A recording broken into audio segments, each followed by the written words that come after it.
You've all been here before and you love it. And the sign just said it. Alright, so you want to do hot shotting. So, let me give you kind of a recap of what I've been through and what it's cost me and how to get this whole ball rolling. Back in September of 2024, we're in January of January 28th, 2025 right now. I applied for my MC authority through the FMCSA.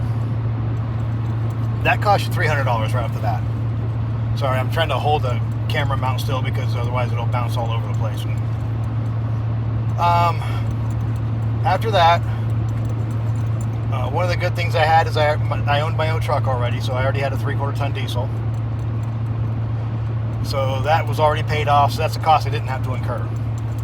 My insurance, to just get my motor carrier authority active, went from the $185 a month for full coverage I was paying to just shy of $700 a month for $1 million or $750,000 in liability. That was bare bones minimum. It also required a $1,500 down payment through Geico. You have to have the trailer. Luckily, I had a Jeep that I had for sale. I traded the Jeep for a 40-foot, 24,000-pound trailer that can haul 16,000 pounds. So I'm limited right now to 12,000 pounds because of my rear axle weight with my truck on the trailer. So I can't max out the trailer weight. I spent $3,500 getting my CDL. If you don't have a CDL, that's $3,500 you don't have to spend. Then all the little paperwork that nobody tells you about. The BOC3 was another $50 or $250. What else is there? There's IRP, which in IFTA, which if you're running over 26,000 pounds, you have to register for all that. It's your fuel tax. That was initially, what did that cost me? $700, I think it was, $750. Plus the bond for 2024 was $2,250, so that I paid 10% of that, so $225. The bond for 2025 is $3,250, so I pay $325 of that. What other filings are there?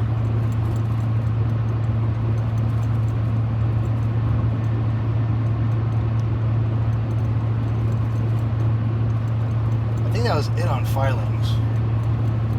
Oh, then you also have to join, if you got a CDL and you're running over 26,000 pounds, then you also have to join a CTPA for drug testing and register with the clearinghouse.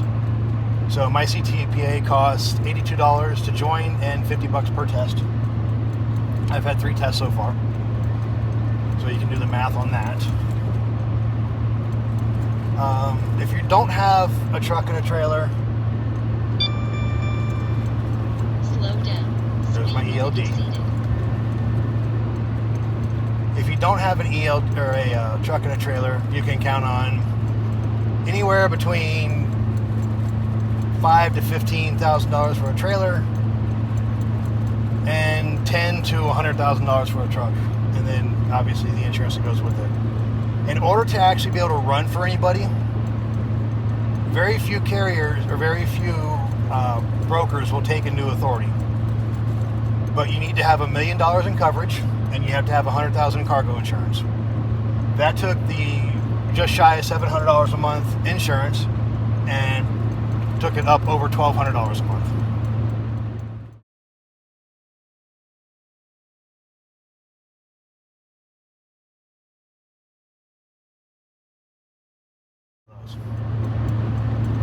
So now I have the insurance requirements to run for carriers. So TQL will take me, and I'm registered and brokered with them.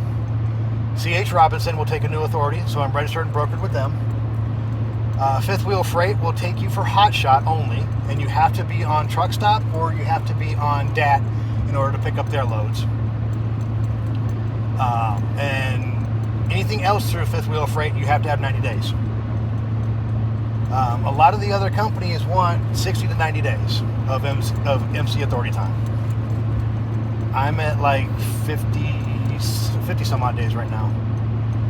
My authority is effective November 29, 2024. And we are, January 28th? So I should be at like 58 days. I ended up leasing on with another company just to help get me to that 90-day mark to where pretty much everybody will take you. I'm on my 3rd week of actual driving. I had a bad experience with the dispatching company I contracted with. And so I ceased that the 2nd week of driving out in Louisiana, or the Midwest. Kind of shot myself in the foot on that one because the lane itself was a good lane. It's just I was not going to get treated in the manner that I was being treated in. I'm 43 years old. I'm a veteran. I'm a father of 4. I'm not going to get talked to and downgraded or degraded in a condescending manner on a routine basis by somebody just because they think they know more than I do. You know, and if you know more than somebody else, cool. Teach them. Don't be an asshole about it. Not a single one of us was born with any of the knowledge that we have. We had to learn it all somehow. I learned that when I can be an asshole just like anybody else can. You know, I learned that in the Ranger Regiment. When I got into Special Forces, I learned really quickly, you know what? Teaching people is where it's at. And learning how to teach people in a manner that relates to them and in a manner that they will absorb, that's the key. So for anybody out there, all you old timers out there, remember that. Not a single one of you learned or knew, was born with the knowledge that you have. You learned it somehow. And so for the newbies coming up, the other thing for you guys is to keep humble. Realize there's a lot of stuff out there you don't know. I've been driving most of my life, not commercially, but I've been driving various types of terrain most of my life. Off-road, on-road, on their combat conditions, night vision goggles, blizzards, no blizzards, 4-wheel drive, 2-wheel drive, broken vehicles, vertical, rock walls, everything else. I go off-roading for fun. There's still a lot for me to learn in this industry. Right now I'm hauling a 7,000-pound heavy equipment attachment. I'm going from Flagstaff up to Casper, Wyoming. My headlights went out on me last night and I had to repair those. This morning I woke up and was driving in a blizzard in 4-wheel drive. Those are just some of the things that you can expect in this. How mechanically inclined are you? I was a mechanic at one point in time. I can do most of my own repairs. I do most of my own repairs. Can you? Or are you going to have to spend $125 for diagnostic fees and another $150 an hour for a diesel tech to go through and work on your truck?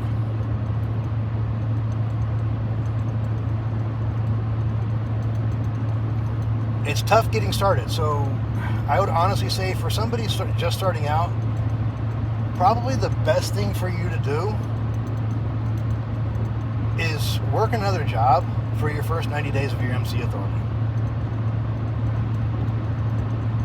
Age your MC authority, or work for it if you've got your heart set on doing this. Lease on with somebody else as an owner operator. They'll take 15, 20, 25. I've seen as high as 30% of whatever revenue you bring in. You get the rest. You can still make decent money. You'll be running a lot, but you can still make decent money. You've got a dedicated dispatch team, and you're running under their MC authority, which means you won't run into any of the new authority. We're not going to work with you broker problems.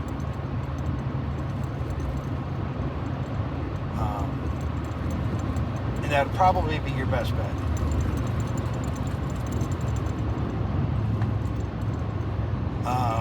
And then once your MC authority hits 90 days, branch off on your own and do your own thing.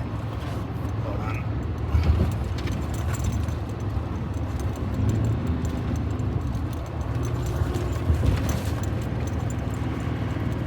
Going through some of the canyons up here in northeastern Arizona.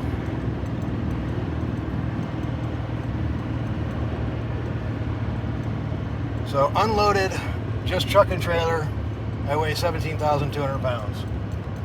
So you can imagine tack on an extra 7,000, I'm 25.2 right now.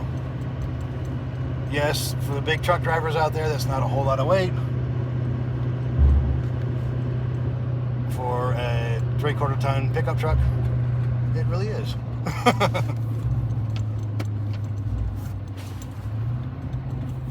direction we going?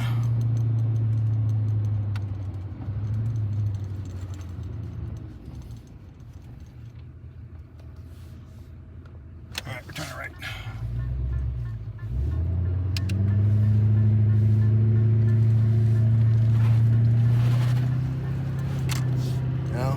How do you do getting lost? You'll go into a new city that you've never been in before. GPS is going to have you going all over the place. I was in Louisiana 2 weeks ago. I stopped just to get off the freeway for a little bit, to get something to eat, fuel up. Trying to get back on the freeway because I couldn't go the same, most places you take the same road on, or take the same road back onto the freeway that you use to get off the freeway. Well, this one wasn't set up that way. I think it was like a one-way. And so it's like, okay, now GPS is wanting to take me through all kinds of residential subdivisions and areas that I really don't belong. Narrow roads with no shoulder. Can I navigate it? Sure. Is it really something that I should be doing? No, it shouldn't.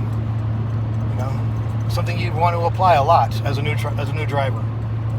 The adage, just because something can be done, should it be done?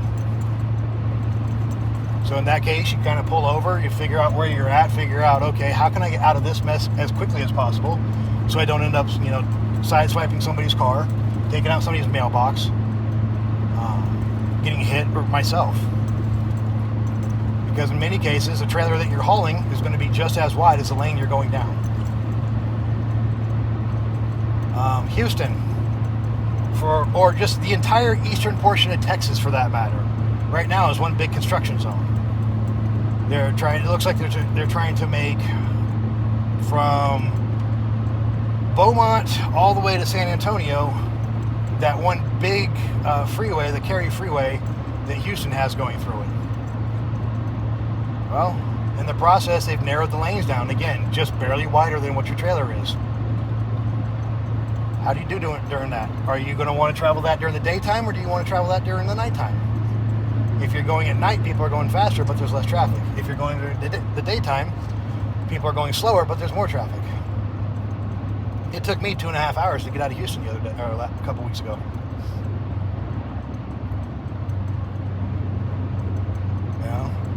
So these are all just little things that you got to figure out. Traveling in between the big cities, the countryside, I love it. I love seeing the transition of the country. Right now, I'm in southern Utah, and it's beautiful. We're in Bluff, Utah. It's beautiful, How do you deal with cops? Are you one of those people that, maybe you've got a criminal record, maybe every time you've had a run-in with law enforcement, it's been a negative event? Well, you're going to have a lot of run-ins with law enforcement in this industry. They will pull you over just to do an inspection, and if you have a CDL, they're 100% authorized to do that. It's not harassment, it's them doing their job. They're making sure that you're not overweight, they're making sure that your load is secured, they're making sure that all your logs are correct. How are you going to handle that? Are you going to be an asshole to them? Or are you going to understand that they're trying to go through and make sure that you're driving safely and that your vehicle's in safe operating condition and that you're not going to kill somebody needlessly? Is it frustrating? Yeah. Does this take up time? Yeah. But they have a job to do just like you do. Before I decided to do this, I worked in healthcare for 20 years. The last 4 years of that was as a nurse. Prior to that, I worked in EMS. I dealt with law enforcement every single day of my life. Some of them are really cool people. Some of them are complete assholes. You have to treat the complete assholes the same way you do the really cool guys. Because otherwise, they're going to go through and they'll find something on your vehicle. If you present the attitude of, hey, you know what? I appreciate what you're doing. Can you help me out? What is it that I need to fix? A lot of times they'll just write you a warning. Yeah, it still goes against you the same way as a ticket does. Don't cost you any money though. Sometimes they may just let you off altogether and just give you a verbal warning. nothing in writing. It's all up to you. When I stop tonight, we'll give you kind of a walk around of the rig. Or when I stop for fuel, I'll give you a walk around the rig. We'll give you a walk around the trailer, the load, and then we'll go from there. If any of you guys have been doing this longer than I have any words of advice, hell, if any of you guys have been doing this younger than, or for less time than I have any words of advice that want to chime in, feel free to. Maybe you guys have had an experience that I haven't. I know somebody. I know there's a lot out there that I haven't. All right, time to slow down for traffic and drive through the mountains.